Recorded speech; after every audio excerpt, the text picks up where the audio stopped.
Isang paalala, ang video na ito ay ayon lamang sa aking sariling pananaliksik. Hindi ko nais na pilitin ang sino man na maniwala sa videong inyong matutunghayan. Kung hindi kayo kumbinsido sa mga impormasyon at taliwas ang inyong paniniwala sa kaalamang aking ilalahad, maaari kayong gumawa ng sarili ninyong pagsisiyasat para sa inyong kakontentuhan. Ang videong ito ay gabay lamang sa mas malalim na kaalaman at pag-intindi at hindi gawa ng isang profesional. Naniniwala ako na malaya tayong magbigay ng opinyon at suhestyon bilang malayang mamamayan ng Pilipinas. Maraming salamat po.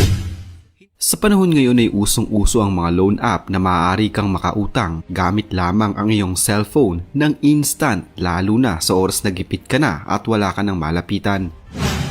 Pero dapat pa ding tandaan na madaming mga apps sa cellphone na maaari kang pautangin na ang iba ay maituturing na scam. Maaari kang i-blackmail at ipahiya sa publiko. Alam nyo ba na madalas na ginagawa ito ng ilang mga loan app na gawa ng China? Kung susuriin ay napakaayos ng mga apps na ito at walang pinagkaiba sa ibang mga legal loan app. Rehistrado ito at nabigyan ng kaukulang permiso pero hindi sa legal na paraan. Ang mas nakakatakot pa ay hindi lamang iisang app ang kanilang ginawa kundi napakarami na rin. Nagtatayo pa sila ng mga pekeng call center companies upang subaybayan ang mga ito. Ilan sa mga nagtatrabaho sa mga naturang call center companies ay properly trained ng mga Chinese citizen at meron ng mga call center companies na ito dito sa Pilipinas. Maraming mga kapit sa patalim ang ginagamit ang mga app na ito dahil sa napakadali lamang nitong gamitin. Hindi na din kailangan ng kung ano-anong mga dokumento kahit pa ng credit history. Hindi komplikado ang proseso at kahit na sino ay maaari itong gamitin at sasabihin pa sa iyo na ito ay interest-free. Kahit naman yata sino ay maiengganyo kung napakadali na lamang ang makautang. Pero makalipas ang isang linggo mula nang maipadala ang pera sa iyong account ay magsisimula na din ang iyong kalbaryo. May tatawag sa iyo upang maningil. Kung hindi ka makabayad ay magpapadala pa sila ng mga mensahe na kadalasan ay sa WhatsApp. Kung hindi ka pa din makakapagbayad ay haharasin ka naman nila at mauuwi na sa pang-blackmail. Kung matatandaan ang isang topic na na-feature sa Kapuso Mo Jessica Soho sa GMA7, isang Pinoy na nangutang gamit ang isang app at nang hindi ito makabayad ay pinadalahan ito ng korona ng patay at ng kabaong.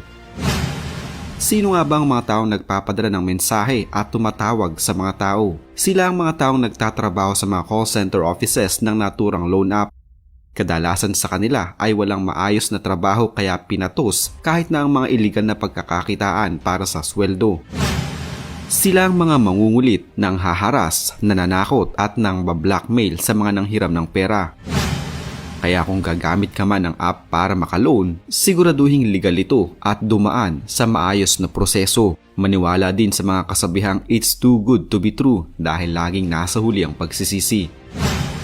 Bukod sa mga app na ito, isa pa sa kanilang mga scam ay ang link naman sa mga comment section sa YouTube. Karamihan sa mga scammers nila ay nagre-reply sa inyong mga comment sa kahit anong mga video sa YouTube gamit ang kanilang mga fake accounts. Magre-reply sila ng mga magagandang pananalita at magsasabi ng kung ano-anong mga magagandang pangako sa iyo. Sasabihin na nanalo ka ng kung ano-anong premyo at syempre marami sa atin ang maniniwala dito. Magpapadala tayo ng mga shipping fee, magsasend ng kung ano-anong mga dokumento at pictures hanggang sa mahak na nila ang ating mga pagkatao at pagkakakitaan ka. Minsan ay mga link naman na magli-lead sa iyo sa kung ano-anong mga peking pang-eengganyo, kaya dapat na mag-iingat sa mga pag-comment at pag-click ng kung ano-anong mga link sa YouTube. Kung pag-uusapan naman natin ang kanilang economic tactics mula sa pinaka-basic trades nito, may tatlong pangunahing dahilan kung bakit ang isang bansa ay nakikipag-trade o nakikipagkalakalan sa ibang bansa. Una ay ang hindi available ang isang partikular na produkto o serbisyo sa inyong bansa at maaaring makikita lamang ito sa ibang bansa. Halimbawa na lamang, ang saging noon ay hindi available sa Britanya bago pa ang taong 1633 dahil ang kanilang klima ay hindi angkop sa pagtatanim ng saging kaya naisip nilang mag-import ng saging. Ang pangalawang dahilan ay ang produkto o serbisyo na hinahanap ng isang bansa na wala sa kanila ay makukuha o available sa ibang bansa sa napakamurang halaga lamang. Tulad na lamang ng BPO dito sa Pilipinas, sa atin nagtayo ng mga call center companies ng Amerika dahil di hamak na mas mababa lamang ang pasahod sa mga Pinoy kumpara sa kanilang sariling bansa. Ang pangatlong dahilan ay dahil ang serbisyo o produkto na hinahanap ng isang bansa ay mas maganda ang kalidad ng mga ito sa ibang bansa. Dahil sa mga ito ay makikita na malaki talaga ang bentahe ng pakikipagkalakalan o pakikipag-trade sa ibang bansa. Dahil mayroong mapagpipilian ng mga consumers na mura, de kalidad at maraming mga produkto at serbisyo mula sa ibang bansa. Bawat bansa din ay siguradong makikinabang sa kalakalang ito. Pero paano ang mga bansang walang kakayahang mag-export ng kanilang produkto at salat din sa mga natural resources na maaari nilang gamitin upang makapag-export din sila sa ibang mga bansa na kung minsan nagkukulang pa ito para sa kanilang pansariling konsumo? Ang mga bansang ito ay madalas sila pa ang nag-i-import ng mga produkto upang kanilang magamit. Kung mag-i-import lamang sila ay malaking gastos ito sa kanilang bansa at wala silang matatamong kahit na anong insentibo. Sa ganitong pagkakataon, may ilang mga mapagsamantalang mga bansa na tataasan ng buwis na ipapataw sa pag-export nila sa kanilang produkto sa mga bansang nag-i-import at walang kakayahang mag-export. Ito ang tinatawag na taripa. Kailangan magbayad ng taripa ang isang bansa bago ma-import ang produkto sa kanila mula sa ibang bansa. Tiyak naman at tiba-tiba ang magiging kita ng bansang nag-e-export ng produkto.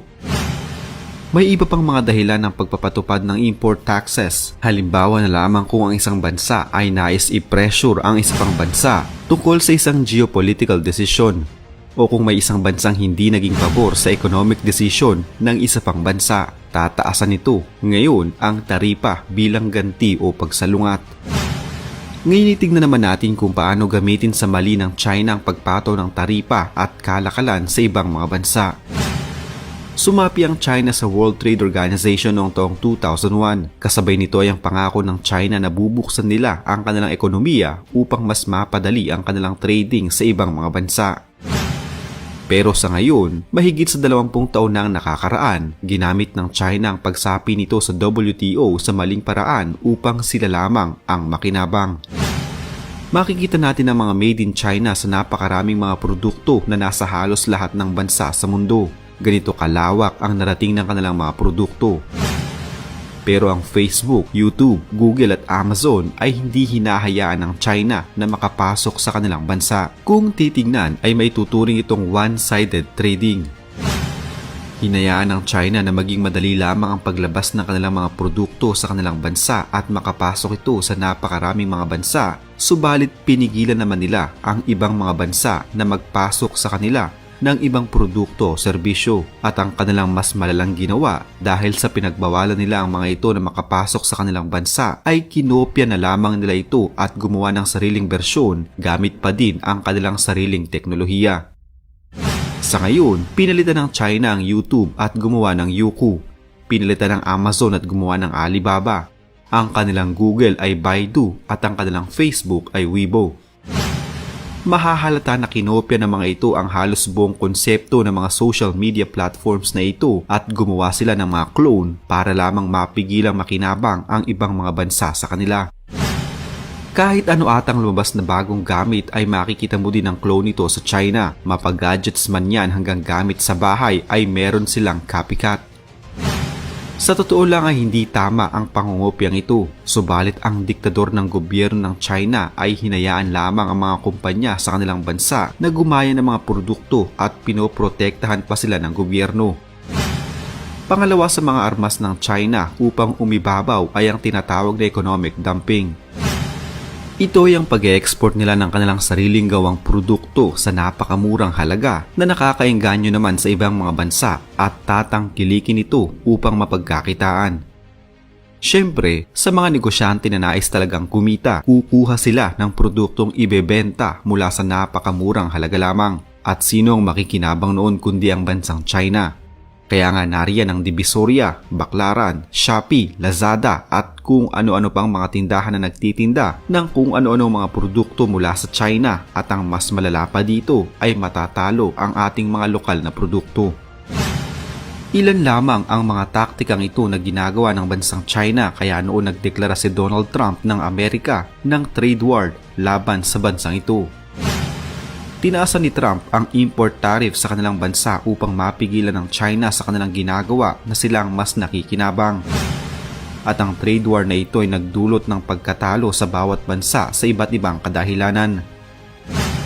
Kung sakaling i-boycott natin ang China, ito marahil ay sa pamamagitan ng pagpataw ng mataas na import tariff at bawasan ang pakikipagkalakalan sa kanila.